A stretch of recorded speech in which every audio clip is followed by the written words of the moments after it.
नमस्कार, हरिभूमि टीवी पर आपका स्वागत है। संसद सत्र के 8वें दिन यानी मंगलवार को राज्यसभा में संविधान की मूल प्रति से जुड़े विवाद पर जोरदार बहस हुई। विपक्ष के नेता मल्लिकार्जुन खड़गे ने आरोप लगाया कि सरकार संविधान को लेकर गैर जरूरी विवाद खड़ा कर रही है। कांग्रेस अध्यक्ष ने कहा कि ये बाबा साहब अम्बेडकर के विचारों को बदनाम करने की साजिश है।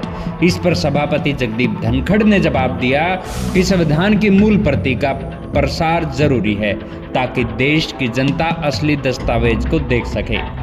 नेता सदन जेपी नड्डा ने भी समर्थन किया और कहा कि संविधान की मूल प्रति में मौजूद चित्र और इलस्ट्रेशन को हटाना सही नहीं है। बीजेपी सांसद राधा मोहन दास अग्रवाल ने राज्यसभा में संविधान की प्रतियों से मूल इलस्ट्रेशन हटाने का मुद्दा उठाया। मोहनदास अग्रवाल ने कहा कि जो संविधान निर्माताओं ने हस्ताक्षर किए थे उसमें 22 महत्वपूर्ण चित्र थे, लेकिन अब वो दिखाई नहीं देते।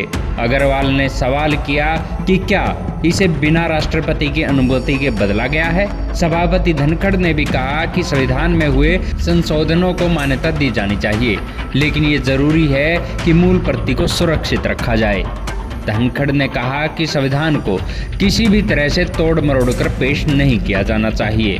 नेता सदन और बीजेपी अध्यक्ष जेपी नड्डा ने कहा कि सरकार ये सुनिश्चित करेगी कि जो भी पब्लिशर संविधान के प्रति प्रकाशित कर रहे हैं वे इसे मूल भावना के साथ प्रस्तुत करें। उन्होंने कहा कि संविधान की मूल प्रति से छेड़छाड़ नहीं होनी चाहिए और इसे चित्रों सहित प्रस्तुत किया जाना चाहिए। नड्डा ने विपक्ष पर आरोप लगाया कि वे बिना किसी कारण इस मुद्दे को राजनीतिक रंग देने की कोशिश कर रहे हैं। उन्होंने ये भी स्पष्ट किया कि बीजेपी संविधान के मूल स्वरूप को बनाए रखने के पक्ष में है। टीएमसी सांसद डेरेक ओ ब्रायन ने भी इस मुद्दे पर सरकार से सवाल किया। उन्होंने कहा कि संसद में जो संविधान की प्रति उपलब्ध है उसमें 404 पेज है, लेकिन उसमें भी मूल चित्र नहीं है। उन्होंने कहा कि ये जनता को भ्रमित करने की कोशिश है और सरकार को ये सुनिश्चित करना चाहिए कि संविधान का असली स्वरूप ही जनता तक पहुंचे।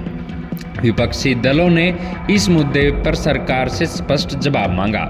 राज्यसभा के सभापति जगदीप धनखड़ ने इस पूरे विवाद पर अपनी राय रखी। उन्होंने कहा कि संविधान की जो मूल प्रति तैयार की गई थी उसमें सभी महत्वपूर्ण हस्ताक्षर और चित्र मौजूद थे।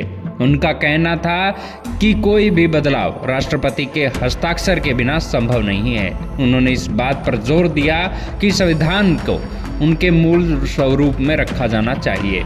धनखड़ ने कहा कि सरकार को इस मुद्दे पर जल्द निर्णय लेना चाहिए ताकि लोगों में भ्रम की स्थिति ना बने। संविधान की मूल प्रति से जुड़े इस विवाद ने राजनीतिक हलकों में सरगर्मी बढ़ा दी है।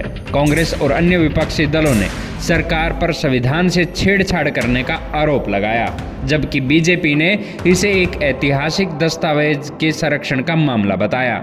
संसद के इस विषय पर तीखी बहस हुई और दोनों पक्षों ने अपनी अपनी दलीलें सामने रखी।